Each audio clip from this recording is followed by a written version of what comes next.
Meu nome é Laís Visotto, eu sou arquiteta e nosso escritório é a VB Home Design, que também é esse canal aqui. E a gente sempre está disponível para ajudar você a não passar perrengue nas obras e construir seu sonho com qualidade. Você está aí pensando em construir sua casa, mas completamente perdido, pensando, eu compro primeiro o terreno, eu vou atrás do projeto, eu vou atrás do engenheiro, eu vou atrás do arquiteto.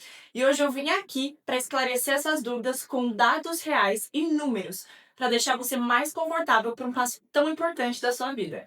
Bom, o primeiro passo é justamente escolher o arquiteto.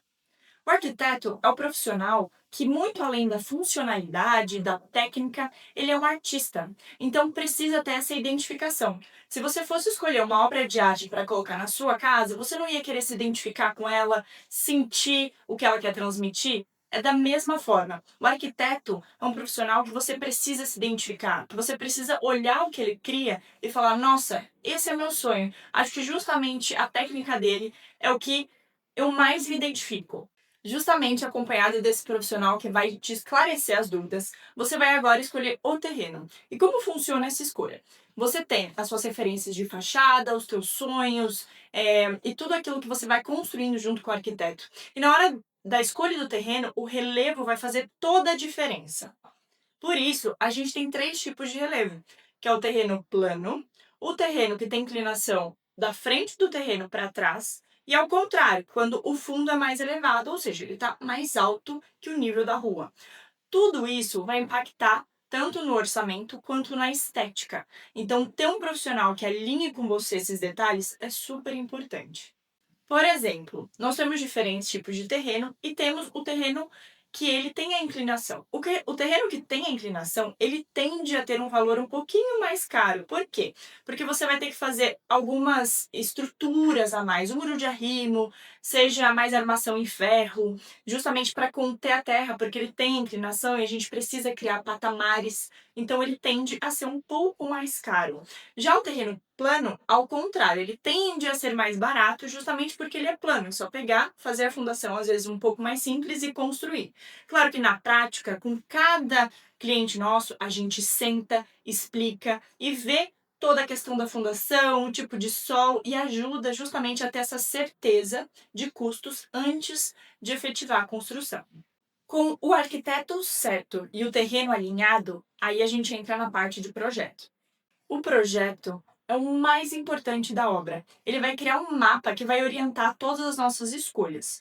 Como assim? Na reunião, a gente tenta unir o sonho do cliente e traduzir ele em papel.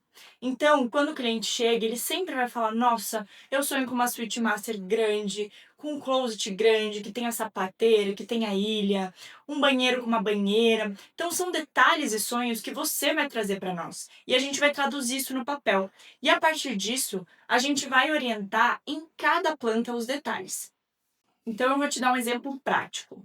Nossa, no meu banheiro, eu quero a banheira, eu quero um espelho duplo. E aí a gente faz o projeto em papel da planta baixa, a gente faz visualizações 3D, a gente coloca o ponto de tomada específico para a chapinha que a pessoa usa, para o carregador de celular, para algum outro objeto.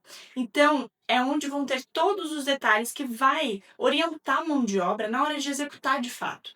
Por isso, o projeto é o ponto mais importante e é ele que você tem que perder mais tempo e investir realmente em um profissional de qualidade para fazer isso muito bem feito. Agora vamos falar um pouquinho sobre os custos da obra, que também é uma parte super importante. E para a gente estimar isso para você começar a obra já sabendo o custo, nós precisamos definir o padrão da obra. Ou seja, temos três padrões. A gente tem um padrão mais simples, um médio padrão e o alto padrão. E a gente estima valores para cada um desse. Então a gente vê a metragem quadrada que deu o total da planta e calcula por metro quadrado. O padrão mais simples, que na hora de fazer financiamentos ou empréstimos é a faixa 1, que a gente chama, a gente vai estimar de 2 a 3 mil o metro quadrado. Quando a gente entra na faixa média, a gente parte de 3 mil a 4.500 reais mais ou menos o metro quadrado. Já na faixa de alto padrão, a gente varia entre 5 a 8 mil reais, mais ou menos o custo da obra. Agora partindo para um exemplo mais prático. Tirando o valor do terreno, que vai variar da região, se é condomínio, se é terreno aberto, então isso varia bastante. Então, a parte do valor do terreno, a gente vai fazer o cálculo, uma obra de mais ou menos 200 metros quadrados, num valor médio, ela fica mais ou menos R$ 4.000 o metro quadrado. Laís, a gente vai fugir muito disso? Claro, o céu é o limite quando a gente fala de obra. Então, dependendo da escolha de acabamento, etc., a gente tem uma variação aí disso. Mas quando a gente tem um projeto muito bem alinhado, a gente consegue ter exatidão no valor que a gente vai te passar. Agora, vamos entrar no seu financiamento, no seu planejamento financeiro. Como ele tem que ser feito? Você pega a sua renda mensal e você calcula que você vai investir em moradia mais ou menos 30% por mês. Por que isso? Primeiro, para você conseguir manter a sua estabilidade, os seus planejamentos, além da construção. E também porque qualquer financiamento que você for fazer, eles vão calcular o valor da parcela que você vai pagar mais ou menos nessa média. Então, por exemplo, tá? Uma pessoa que tem uma renda líquida de R$ 15.000 por mês, ela pode comprometer da sua renda mais ou menos R$ 4.500 voltados para pagar essa parcela de financiamento. Ou seja, o banco que vai te emprestar, ele vai te emprestar no máximo R$ 600.000, tá bom? É mais ou menos esse o cálculo.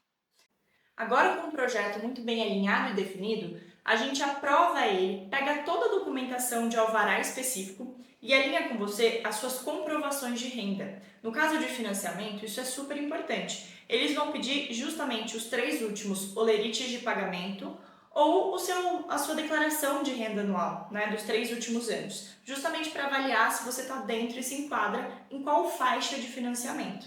E a gente sempre alinha, pergunta e ajuda, porque cada caso é um caso e a gente vai estar te ajudando em cada etapa do processo. Agora vamos à parte principal, que é a obra, a execução, realmente tirar isso do papel. Nessa etapa, é muito importante que você tenha consciência que precisa de um acompanhamento de um gestor, de um arquiteto, de alguém que vai observar os detalhes e ter certeza que está saindo de acordo com o projeto. Muitas das vezes, a mão de obra ela fica perdida em relação ao prazo, quando ela entra, quando ela sai. Eu já vi obras que vários profissionais estavam ao mesmo tempo e um acaba atrapalhando o outro. Então, o gestor ele estabelece esse cronograma, cada etapa, quando vem tal profissional, quando entra o outro profissional, faz esse controle de qualidade para sair de acordo com o que foi sonhado e planejado. Quando a pessoa não faz o gerenciamento, muitas vezes a mão de obra acaba decidindo sozinha.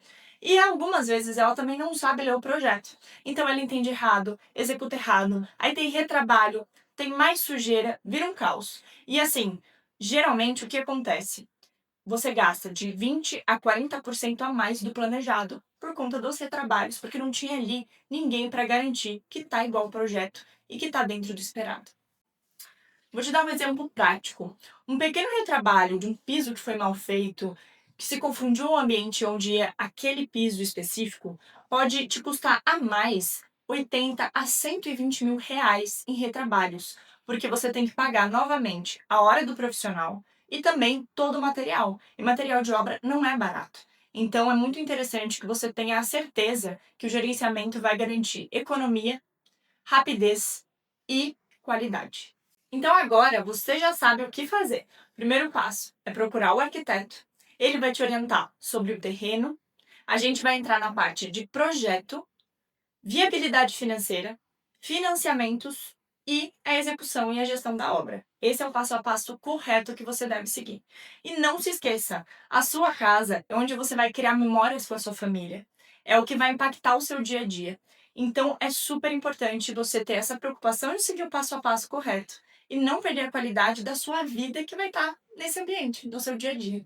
E aí, quer entender um pouco mais como seria no seu caso e já planejar a construção? Comenta aqui começar, que a gente vai te enviar um checklist exclusivo justamente para tirar essas suas dúvidas. E se você precisar de um atendimento mais personalizado, já clica no link também tá na descrição para entrar em contato e a gente marcar aquele papo que vai esclarecer muito mais as suas dúvidas. E se você gostou do conteúdo do vídeo, não esquece de curtir, se inscrever no canal e nos acompanhar também nas outras redes sociais, que a gente sempre está trazendo ferramentas para a sua vida ser facilitada.